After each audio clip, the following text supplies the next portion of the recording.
कहानी इस प्रकार है। रणवीर और अनिका दो प्यारे भाई बहन थे जो झारखंड के छोटे से गांव पुपुन की घाट बेरा में रहते थे। रणवीर, जो 12 साल का था, एक उत्साही और साहसी लड़का था जिसे नई चीजें खोजना और सीखना बहुत पसंद था। अनिका, जो 10 साल की थी, एक शांत और समझदार लड़की थी जिसकी आंखों में हमेशा एक चमक रहती थी। वे दोनों एक दूसरे के सबसे अच्छे दोस्त थे और हर काम में साथ देते थे। उनका घर गांव के किनारे पर एक छोटे से पहाड़ी के पास था। पहाड़ी के ऊपर एक पुराना किला था जिसके बारे में गांव के लोग कई तरह की कहानियां सुनाते थे। कुछ लोग कहते थे कि किले में खजाना छुपा है, तो कुछ कहते थे कि वहां भूतों का वास है।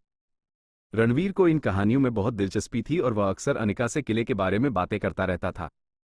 एक दिन रणवीर ने अनिका से कहा, अनिका, क्या हम उस पुराने किले को देखने चलेंगे? मैंने सुना है कि वहां से पूरा गांव बहुत सुंदर दिखता है। अनिका थोड़ी डरी हुई थी, लेकिन वह अपने भाई को निराश नहीं करना चाहती थी। उसने कहा, ठीक है भैया, हम चलेंगे, लेकिन हमें ध्यान से जाना होगा। अगले दिन सुबह सूरज निकलने के साथ ही दोनों भाई बहन किले की ओर निकल पड़े। रास्ता पथरीला और उबड़ खाबड़ था, लेकिन उनकी उत्सुकता उन्हें आगे बढ़ने की प्रेरणा दे रही थी।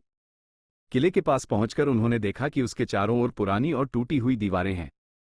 अंदर जाने का दरवाजा भी लगभग टूट चुका था। रणवीर और अनिका डरते डरते अंदर दाखिल हुए। किला बहुत बड़ा और सुनसान था। हर तरफ पुरानी इमारतें और खंडहर फैले हुए थे। हवा में एक अजीब सी शांति थी जो थोड़ी डरावनी भी लग रही थी। वे धीरे धीरे किले के अलग अलग हिस्सों में घूमे। उन्हें पुरानी तोपें, टूटे हुए महल और अंधेरी कोठरियां दिखाई दी। रणवीर हर चीज को ध्यान से देख रहा था और अनिका उसके पीछे पीछे चल रही थी। अचानक उन्हें एक पुरानी सीढ़ी दिखाई दी जो ऊपर की ओर जा रही थी। रणवीर ने कहा, देखो अनिका, शायद ये सीढ़ी हमें किले के सबसे ऊंचे हिस्से तक ले जाएगी। अनिका थोड़ी हिचकिचाई, लेकिन फिर अपने भाई का हाथ पकड़कर सीढ़ी चढ़ने लगी। सीढ़ी बहुत पुरानी और कमजोर थी, इसलिए वे बहुत सावधानी से ऊपर चढ़ रहे थे। जब वे सबसे ऊपर पहुंचे तो उनकी आंखें खुली की खुली रह गईं। वहां से पूरे गांव का अद्भुत दृश्य दिखाई दे रहा था। हरे भरे खेत, छोटे छोटे घर और दूर तक फैली हुई नदियां, सब कुछ बहुत सुंदर लग रहा था।